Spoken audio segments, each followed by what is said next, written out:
থামেনি কান্না, থামেনি বেদনা।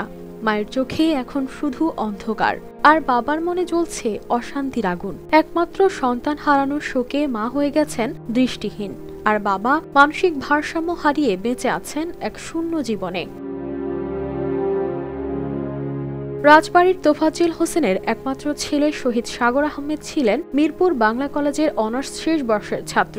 বৈষম্য বিরোধী ছাত্র আন্দোলনের এক সাহসী সৈনিক, স্বপ্নের বাংলাদেশ গড়তে নিজের জীবন উৎসর্গ করেছেন। তার নেতৃত্বেই বাংলা কলেজের শিক্ষার্থীরা এক দফার দাবিতে রাস্তায় নেমে আসে, কিন্তু ২০ জুলাই ৫টি বুলেট তার মাথা ভেদ করে নিভিয়ে দেয় আশার আলো। দোয়া যে আমার সাগর, আল্লাহ তাআলা যেন তার শান্তিতে রাখে।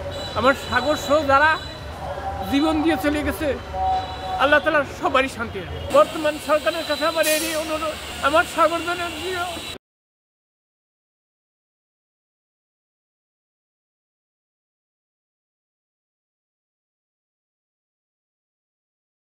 লেখাপড়া করে সে বিসিএস কমপ্লিট করবি, ছোট বোন মানুষ করবি, তার খালি বড় স্বপ্ন, বড় বাসা নেব, বোনের কোর্সিং করাবো, আব্বাসে থাকবে, আম্মাসে থাকবে।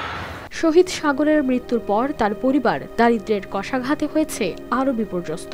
সরকারি ও বেসরকারি যেসব সাহায্য এসেছে তা দিয়ে মায়ের চিকিৎসা, বাবার মানসিক চিকিৎসা কিংবা ছোট বোনের পড়াশোনার খরচ চালাতে হিমশিম খেতে হচ্ছে। রক্তের বিনিময়ে যে নতুন বাংলাদেশ সৃষ্টি হয়েছে, সেখানে যেন আর কোনো বৈষম্য না থাকে। সাগরের সেই স্বপ্নকে সামনে এগিয়ে নিয়ে যেতে চায় তার সহপাঠীরা। আমাদেরই একজন প্রিয় ভাই শহীদ সাগর আমাদের জন্যই শহীদ হয়েছেন। তিনি যে শহীদ হয়েছেন দেশের জন্য, এটা আমরা সবসময় মনে রাখবো এবং এই আদর্শ নিয়ে আমরা নিজেদের জীবনকে গড়ে তুলব। শহীদ সাগরের পরিবারের সম্পূর্ণ দায়িত্ব নেওয়ার জন্য সরকারের প্রতি আহ্বান জানিয়েছেন তার পরিবার ও স্বজনরা। শুধু পরিবার নয়, শিক্ষকরাও চান সাগরের স্বপ্ন বেঁচে থাকুক। তারা মনে করেন সাগর ও অন্যান্য শহীদদের আত্মত্যাগের বিনিময়ে বৈষম্যহীন নতুন বাংলাদেশ গড়তে হবে।